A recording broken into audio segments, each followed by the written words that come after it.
Hello दोस्तों, कैसे हैं आप सब लोग। मैं दीपक एक बार फिर से आप लोगों का स्वागत करता हूं अपने यूट्यूब चैनल सक्सेस अलार्म पर। ठीक है दोस्तों, आप लोगों ने हमारे चैनल को अभी तक सब्सक्राइब नहीं किया है तो चैनल को सब्सक्राइब जरूर कर ले और बेल आइकन को प्रेस कर ले। तो दोस्तों, आज हम जो टॉपिक पढ़ेंगे वो है पवन परिसंचरण। कौन सा टॉपिक है? पवन परिसंचरण। पवन परिसंचरण,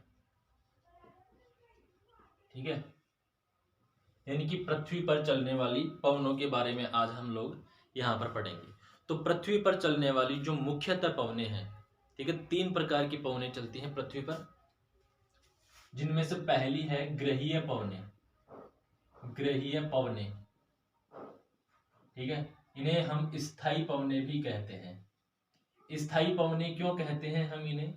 क्योंकि इनकी दिशा वर्ष भर, यानी कि या फिर हम कह सकते हैं सदैव इनकी दिशा, इनके बहने की जो दिशा होती है, प्रवाहित होने की जो दिशा होती है, वो एक ही दिशा होती है। ठीक है, जैसे अगर ये पश्चिम से पूर्व चल रही है तो ये पश्चिम से पूर्व ही चलेगी, इनकी दिशा परिवर्तित नहीं होगी, इसलिए इन्हें स्थायी पवनें कहते हैं।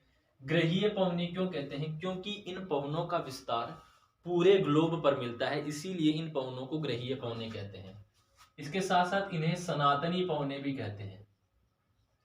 सनातनी पवनें इसीलिए कहते हैं क्योंकि आदिकाल से इन पवनों का संचरण जिस प्रकार से हो रहा था, वर्तमान में भी इन पवनों का संचरण उसी प्रकार से हो रहा है। ठीक है, तो ये पवनें जानी जाती है। दूसरी जो पवनें कहलाती है वो कहलाती है सामयिक पवनें। सामयिक पवनें, या फिर हम कह सकते हैं सीजनल सीजनल विंड्स। ठीक है, इन्हें सीजनल विंड्स क्यों कहा जाता है? क्योंकि ये समय के अनुसार चलती है। दिन में इनकी दिशा अलग होती है, रात में इनकी दिशा अलग होती है। ठीक है, या फिर हम कह सकते हैं गर्मियों में इनकी दिशा अलग होती है और सर्दियों में इनकी दिशा अलग होती है। ठीक है, यह हम पढ़ेंगे। तीसरी जो होती है वो कहलाती है स्थायी पवनें। स्थायी पवनें, ये जो स्थायी पवन सॉरी स्थायी नहीं, स्थानीय पवनें। कौन सी? स्थानीय पवनें, यानी जिन्हें हम कह सकते हैं लोकल विंड्स। लोकल विंड्स जिन्हें हम कह सकते हैं। लोकल विंड्स का मतलब होता है ये किसी निश्चित एरिया में चलेंगी। ठीक है, इनका विस्तार ज्यादा बड़ा नहीं होगा, ये निश्चित एरिया में चलेंगी, छोटे से एरिया में चलेंगी। जैसे अपने भारत में चलती है लू, चलती है उत्तर भारत के अंदर, ये पाकिस्तान से आती है और उत्तर भारत में तापमान को बढ़ा देती है। तो ये लोकल विंड्स होती हैं। ठीक है, इनका विस्तार ज्यादा बड़ा नहीं होता। तो ये 3 प्रकार के पवन परिसंचरण है, पवन संचरण है अपने हमारे जो ग्रह है उस पर। आज हम जो पवन परिसंचरण पढ़ने वाले हैं वो है ग्रहीय पवनें। आज हम ग्रहीय पवनों के बारे में पढ़ेंगे, स्थानीय पवन स्थायी पवनों के बारे में पढ़ेंगे, या फिर हम कह सकते हैं सनातनी पवनों के बारे में पढ़ेंगे। प्लानेटरी विंड्स, ठीक है, प्लानेटरी विंड्स पढ़ेंगे आज। ठीक है, तो चलिए पढ़ते हैं इसके बारे में।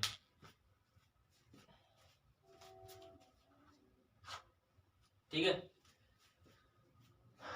चलिए इन पवनों के बारे में पढ़ते हैं कि ये पवनें होती क्या हैं। तो चलिए देखो, इन पवनों को 3 भागों में बांटा जाता है। ग्लोब पर चलने वाली इन पवनों को 3 भागों में बांटा जाता है। सबसे पहली जो पवन होती है उसे कहा जाता है व्यापारिक पवन। व्यापारिक पवनें क्या कहलाती है? व्यापारिक पवनें, जिसे हम ट्रेड विंड्स कहते हैं। ट्रेड विंड्स, ठीक है, ट्रेड विंड्स। दूसरी जो पवनें होती है, ग्रहीय पवनों को 3 भागों में बांटा जाता है। पहली होती है व्यापारिक पवनें, दूसरी जो पवन होती है वो कहलाती है पछुआ पवनें। पछुआ पवनें, इन्हें हम कहते हैं वेस्टर्लीज। वेस्टर्लीज, ठीक है। तीसरी जो पवनें होती हैं स्थायी पवनें, उन्हें कहते हैं ध्रुवीय पवनें। ध्रुवीय पवनें, या फिर हम कह सकते हैं पोलर विंड्स। पोलर विंड्स हम इन्हें कह सकते हैं। तो इनके बारे में हम आज जानेंगे कि ग्रहीय पवनें क्या होती है। संपूर्ण ग्लोब पर इनका विस्तार होता है, इनकी दिशा निश्चित होती है, इनकी दिशा परिवर्तित नहीं होती। ये उच्च वायुदाब के बेल्ट से न्यून वायुदाब के बेल्ट की ओर चलती है। ठीक है, तो चलिए पढ़ते हैं। तो सबसे पहले आज हम जो पढ़ेंगे इन सब में सबसे पहले हम पढ़ेंगे ट्रेड विंड्स, जिन्हें हम कहते हैं व्यापारिक पवनें। ठीक है, तो व्यापारिक पवन पढ़ते हैं हम। अब देखिए व्यापारिक पवनें क्या होती है। प्राचीन काल में क्या होता था, जब अपना देश ये था औपनिवेश था ब्रिटेन का, या फिर उससे भी प्राचीन काल में जब मध्य काल था, ठीक है, 1200 के बाद का जो काल था, उस समय क्या होता था, जो यूरोपीय जो व्यापारी होते थे, जब इन हवाओं के बेल्ट से गुजरते थे, इन हवाओं के क्षेत्र से गुजरते थे, ठीक है, तो इन्हें ज्यादा जो हम कह सकते हैं ईंधन, उसकी आवश्यकता नहीं पड़ती थी। ठीक है, ज्यादा इन्हें वो समय नहीं लगता था, इन हवाओं के साथ साथ ये बहते हुए चले जाते थे, जिससे इन लोगों का समय बचता था। तो उस समय बचने के कारण इन्हें व्यापार में फायदा होता था। ठीक है, तो इसी कारण इन हवाओं का जो नाम निकल गया वो व्यापारिक हवाएं निकल गया। ठीक है, इनका विस्तार कहां से कहां तक मिलता है, तो याद रखिएगा 30 डिग्री उत्तरी अक्षांश से 30 डिग्री दक्षिणी अक्षांश के मध्य इनका विस्तार मिलता है। कहां से मिलता है, 30 डिग्री उत्तरी अक्षांश से 30 डिग्री दक्षिणी अक्षांश तक इनका विस्तार मिलता है। बात करते हैं इनकी दिशा की, क्योंकि ग्रहीय पवनें होती हैं, सदैव एक ही दिशा में चलती है। तो अगर हम नॉर्मली कहें तो इनकी दिशा होती है पूर्व से पश्चिम। ठीक है, नॉर्मली अगर हम कहें तो इनकी दिशा होती है पूर्व से पश्चिम, इसीलिए इन पवनों को पूर्वा पवनें भी कहा जाता है। लेकिन साइंटिफिकली अगर हम देखें तो इनकी दिशा होती है उत्तर पूर्व से, ये उत्तर है और ये पूर्व है, उत्तर पूर्व से दक्षिण पश्चिम की ओर इनकी दिशा होती है। ठीक है, उत्तर पूर्व से दक्षिण पश्चिम की ओर इनकी दिशा होती है, याद रखिएगा। उत्तरी गोलार्ध में उत्तर पूर्व से दक्षिण पश्चिम और दक्षिणी गोलार्ध में दक्षिण पूर्व से उत्तर पश्चिम की ओर की इनकी दिशा होती है। और ये दोनों उत्तर में उत्तर की ओर से चलती है, उत्तर पूर्व की ओर चलती है, और दक्षिणी गोलार्ध में दक्षिण पूर्व से चलती है। और ये दोनों पवनें आकर के, यानी कि दोनों उत्तरी गोलार्ध वाली और दक्षिणी गोलार्ध वाली व्यापारिक पवनें आकर के भूमध्य रेखीय क्षेत्रों में टकराती हैं और ऊपर उठती हैं। क्योंकि भूमध्य रेखीय क्षेत्र गर्म क्षेत्र कहलाता है। क्यों, क्योंकि सूर्य की किरणें सदैव यहाँ पर कही जाती है कि सूर्य की सीधी किरणें गिरती है तो तापमान ज्यादा होता है, और तापमान ज्यादा होने के कारण हवाएं ऊपर उठती है और यहाँ पर मूसलाधार वर्षा करती है। ठीक है, कैसी वर्षा करती है, मूसलाधार वर्षा करती है। व्यापारिक पवनें कहा जाता है इन्हें। 30 डिग्री उत्तरी अक्षांश से 30 डिग्री दक्षिणी अक्षांश के मध्य चलती है। इनकी जो दिशा होती है वो पूर्व दिशा होती है। इनकी विशेषताएं अगर हम और देखें तो ये चलती है उत्तर पूर्व से। ठीक है, उत्तर पूर्व से चलती है तो ये गर्म होती है। एक मिनट रुकिएगा। ये उत्तर पूर्व की ओर से चलती हैं, तो जब ये आती हैं तो ये गर्म हवाओं के रूप में आती है, गर्म और शुष्क हवाओं के रूप में आती है। क्योंकि ये जो बेल्ट है जहां से ये चलती है उस बेल्ट का नाम है उपोष्ण कटिबंधीय उच्च वायुदाब पेटी। और यहाँ पर जो हवाएं होती है वो गर्म और शुष्क होती है, क्योंकि ये हवाएं ऊपर से यहाँ पर ऊपर से उतरती है और फिर भूमध्य रेखा की ओर चलती है, इसीलिए शुष्क हवाओं के रूप में आती है। लेकिन जब भी ये किसी महासागरीय क्षेत्र से गुजरेंगी तो वहां से नमी को सोख लेगी। ठीक है, इवेपोराइजेशन के थ्रू नमी को सोख लेगी। ठीक है, और यहाँ पर भूमध्य रेखीय क्षेत्रों में आकर के वर्षा करेगी। तो जब ये किसी महाद्वीप के या किसी द्वीप के या किसी क्षेत्र के पूर्वी भाग में पहुंचती है, जैसे यहाँ से आई और इस महाद्वीप के ऐसे पूर्वी भाग में पहुंची, तो यहाँ पर तो ये वर्षा करवा देगी। लेकिन जैसे जैसे ये इसके पश्चिमी भाग में यहाँ तक पहुंचेगी, इसकी नमी जो है वो कम हो जाएगी, खत्म हो जाएगी, हम कह सकते हैं कम हो जाएगी। तो महाद्वीपों के पश्चिमी किनारों पर ये वर्षा नहीं करवा पाती। तो पूर्वी या फिर हम कह सकते हैं पूर्वा या व्यापारिक पवनों के द्वारा महाद्वीपों के पूर्वी किनारों पर तो वर्षा करवाई जाती है, लेकिन पश्चिमी किनारों तक पहुंचते पहुंचते इनकी नमी की मात्रा में कमी आ जाती है और वहां पर वर्षा नहीं हो पाती। ठीक है, इसीलिए आप लोग देखते होंगे कि विश्व के अधिकतर तो कितने हैं, 7 महाद्वीप है, 7 में से 5 महाद्वीपों के या फिर 6 कह सकते हैं, हाँ 6 महाद्वीपों के जो पश्चिमी किनारे हैं, पश्चिमी तटीय जो प्रदेश हैं, वहां पर मरुस्थल मिलते हैं इन हवाओं के क्षेत्र में। ठीक है, आगे बात समझ में चलिए। तो ये थी व्यापारिक पवनों के बारे में बात। ठीक है, बात करते हैं हम दूसरी पवनों के बारे में। 3 प्रकार की पवनें बताई थी मैंने। ठीक है, व्यापारिक पवनों के बारे में बात हो गई। एक बात, दो बात और है इसमें कि इन्हीं व्यापारिक पवनों के क्षेत्र में डोल ड्रम मिलता है। एक चीज होती है डोल ड्रम, इसे हम शांत पवन क्षेत्र कहते हैं। क्या कहते हैं? शांत पवन क्षेत्र कहते हैं। और ये डोल ड्रम की जो स्थिति मिलती है हमें, वो 5 डिग्री उत्तरी गोलार्ध से 5 डिग्री दक्षिणी गोलार्ध के मध्य मिलती है। ये जो क्षेत्र है 5 डिग्री उत्तरी और 5 डिग्री दक्षिणी गोलार्ध के मध्य ये जो क्षेत्र है, यहाँ पर हवाएं क्या होती है? शांत स्थिति की होती है, ज्यादा तेज नहीं चलती है हवाएं, क्योंकि हवाओं की यहाँ पर क्षैतिज गति न हो करके हवाओं की ऊर्ध्वाधर गति होती है। तो हवाओं की ऊर्ध्वाधर गति होने के कारण यहाँ पर हवाएं फील नहीं होती, इसलिए ये शांत क्षेत्र कहलाता है। और इसी शांत क्षेत्र को, इस क्षेत्र में क्या कहा जाता है? डोल ड्रम कहा जाता है। इसके अलावा ट्रेड विंड से रिलेटेड एक चीज और याद रखना, ITCZ, इसे हम कह सकते हैं इंटर ट्रॉपिकल कन्वर्जेंस जोन, या फिर हम कह सकते हैं हिंदी में अंतरा उष्ण कटिबंधीय क्षेत्र या अंतः उष्ण कटिबंधीय क्षेत्र। ये एक न्यून वायुदाब का क्षेत्र होता है, याद रखिएगा। ये जहां कहीं भी जाएगा ये न्यून वायुदाब का क्षेत्र अपने साथ लेकर के जाएगा। ये इंडिया में भी आता है और ये दक्षिणी गोलार्ध में भी जाता है, ठीक है। तो ये न्यून वायुदाब का क्षेत्र अपने साथ लेकर के चलता है। तो ये बात हो गई, ठीक है। ITCZ के बारे में भी हमने पढ़ लिया। अब बात करते हैं इन हवाओं की स्पीड की बारी, ठीक है। तो इन हवाओं की जो स्पीड होती है वो शीत ऋतु में ज्यादा होती है, ग्रीष्म ऋतु की तुलना में इनकी जो स्पीड होती है वो शीत ऋतु में ज्यादा होती है। क्यों होती है ज्यादा? क्योंकि शीत ऋतु में जो ये हवा जो है, ये जो बेल्ट है, व्यापारिक हवाओं का जो बेल्ट है, वो शिफ्ट होकर के दक्षिणी गोलार्ध की ओर चला जाता है। ज्यादा दक्षिण की गोलार्ध की ओर भी नहीं जाएगा, ये केवल आएगा 20 से 15 डिग्री अक्षांश की तरफ आ जाएगा, नीचे की तरफ आ जाएगा। तो नीचे की तरफ क्या है, जो लैंड एरिया है हम कह सकते हैं, वो थोड़ा कम मिलता है। देखे होंगे आप लोग कि दक्षिणी गोलार्ध में जो स्थलीय भाग है वो कम देखने को मिलता है। तो स्थलीय भाग कम देखने की तुलना में वजह से, स्थलीय भाग कम देखने की वजह से इनके अंदर कोई भी जो रुकावट पैदा होती है, इनके चलने के कारण जो रुकावट पैदा होती है रास्ते में, जो भी पर्वत पठार आते हैं वो कम मिलते हैं यहाँ पर, ठीक है। इसीलिए इनकी गति जो होती है शीतकाल में तीव्र हो जाती है, ठीक है। आई बात समझ में? तो ये हो गई व्यापारिक पवनें। अब हम पढ़ेंगे पछुआ पवनों के बारे में। ये लिखा हुआ है, चलिए इसी में पढ़ लेते हैं। दूसरे नंबर पर हम पढ़ते हैं पछुआ पवनों के बारे में।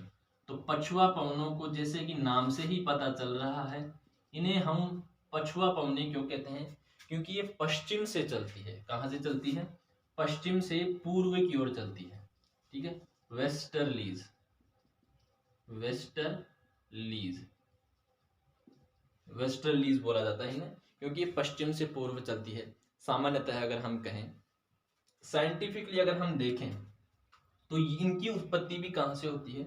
इनकी उत्पत्ति भी होती है उपोष्ण उच्च कटिबंध के, जो उपोष्ण उच्च वायुदाब का कटिबंध है वहां से इनकी उत्पत्ति होती है, ठीक है। और ये चलती है उपध्रुवीय न्यून वायुदाब की पेटी तक, जहां से 65 डिग्री के आसपास, या फिर हम कह सकते हैं 66.5 डिग्री, 66.5 डिग्री उत्तरी गोलार्ध में और 66.5 डिग्री ही दक्षिणी गोलार्ध में, 66.5 डिग्री ही दक्षिणी गोलार्ध में, ठीक है। उपोष्ण उच्च कटिबंधीय वायुदाब की पेटी से चलती है। दिशा क्या होती है इनकी?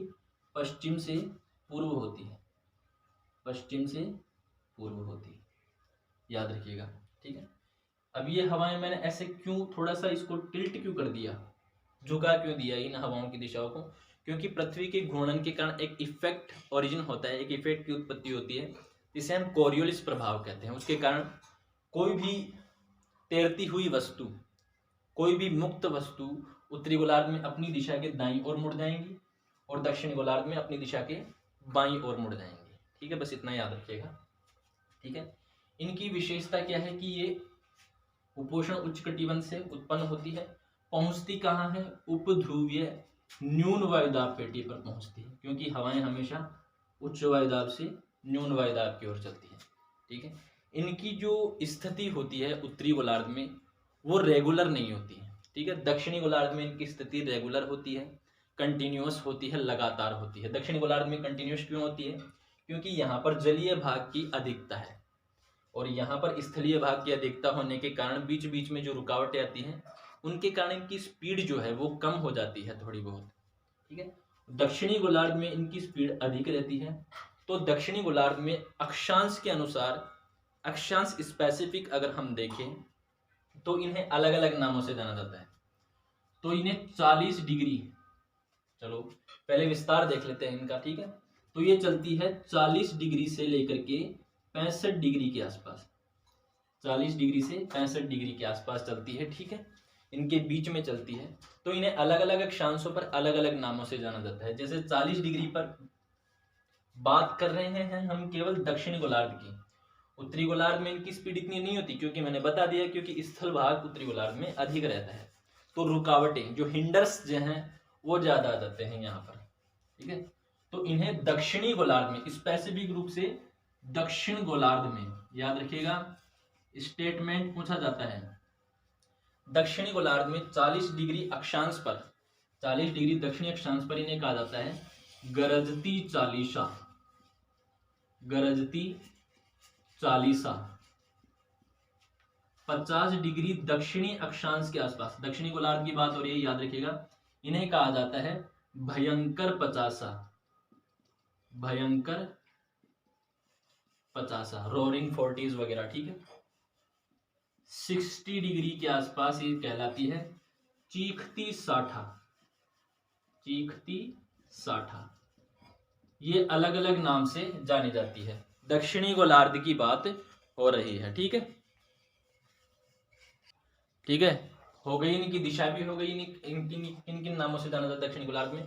दिशा हो गई इनकी, ये दक्षिण पूर्व, ये दक्षिण पश्चिम से उत्तर पूर्व की ओर जाती है, ठीक है। ये देख लीजिए, दक्षिण पश्चिम से उत्तर पश्चिम से उत्तर पूर्व की ओर जाती है, सॉरी, दक्षिण पश्चिम से उत्तर पूर्व की ओर जाती है उत्तरी गोलार्ध में, ठीक है। और दक्षिणी गोलार्ध की अगर हम बात करें तो उत्तर पश्चिम से दक्षिण पूर्व की ओर जाती है। फिर से देखिएगा, उत्तरी गोलार्ध की अगर हम बात करें तो इनकी दिशा जो होती है वो, ये तो पश्चिम दिशा है और इसकी तुलना में ये दक्षिण में है, तो दक्षिण पश्चिम से उत्तर पूर्व की ओर जाती है, ठीक है। ये उत्तर, ये पूर्व की तरफ।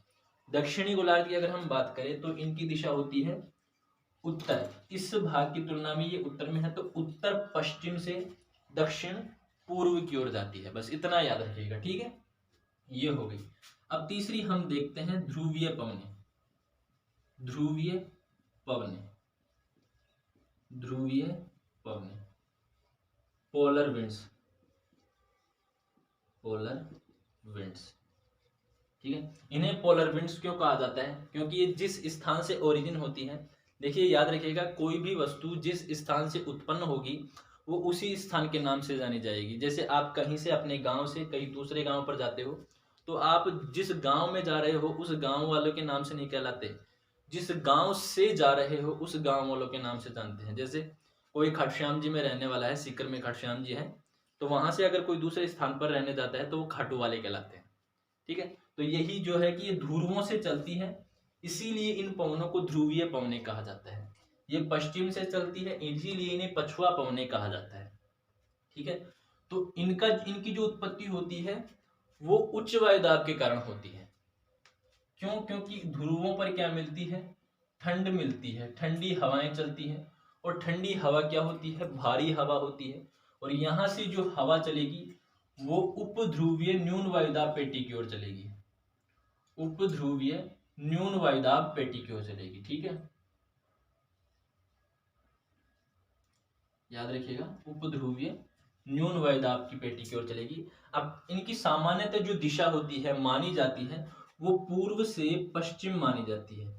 इनकी सामान्यतः दिशा क्या मानी जाती है? पूर्व से पश्चिम मानी जाती है, अर्थात इन पवनों को पूर्वा पवनें भी कहा जाता है, ठीक है। जब ये पवनें यहाँ पर उपध्रुवीय न्यून वायुदाब पेटी में इन पछुआ पवनों के साथ मिलती है तो यहाँ पर चक्रवातीय और प्रति चक्रवातीय दशाएं उत्पन्न होती है। चक्रवातीय दशाएं इन दोनों पर, मतलब ये गर्म पवन है और ये ठंडी पवन है, तो दो विपरीत स्वभाव वाली पवनें हो गई और आपस में मिलेंगी तो यहाँ पर चक्रवातीय स्थिति उत्पन्न हो जाती है। तो जब ये चक्रवात समाप्त होता है तो अपने पीछे पीछे प्रति चक्रवात की स्थितियों को साथ लेकर के चलता है, इतना याद रखिएगा। जब हम लोग चक्रवात प्रति चक्रवात पढ़ेंगे तब इनके बारे में समझा देंगे। ठीक है, तो ये थी ग्रहीय पवनें, जिन्हें स्थायी पवनें भी कहा जाता है, सनातनी पवनें भी कहा जाता है, प्लैनेटरी विंड्स कहा जाता है। ठीक है, तो ग्रहीय पवनों के बारे में ऐसी कोई भी चीज नहीं है। ठीक है, यह हो सकता है कोई एक आधी चीज छूट गई हो, लेकिन मैंने कोशिश की है कि कोई भी चीज ना छूटे। तो सारी चीजें जो फैक्ट हैं वो मैंने बता दिए हैं। ठीक है, आप लोग इसे ध्यान से देखिएगा, एक बार में समझ में ना आए तो दोबारा देखिएगा। ठीक है, अब जो हमारी नेक्स्ट क्लास होगी, ठीक है, उसमें हम पढ़ेंगे सामयिक पवनें। ठीक है, और इसके अलावा स्थायी जो पवनें हैं वो अलग से पढ़ेंगे, क्योंकि अगर मैं इसी वीडियो में उन्हें पढ़ाने की कोशिश करूंगा तो वीडियो लेंथी हो जाएगा। ठीक है, क्योंकि वो भी अपने आप में एक संपूर्ण टॉपिक है पूरा, जैसे ये टॉपिक है। ठीक है, तो चलिए मिलते हैं नेक्स्ट वीडियो में। अभी तक चैनल को सब्सक्राइब नहीं किया है तो चैनल को सब्सक्राइब जरूर कीजिएगा और बेल आइकन को प्रेस कर दीजिएगा। ठीक है, नेक्स्ट वीडियो में मिलते हैं, तब तक के लिए अपना ध्यान रखिएगा। जय हिंद।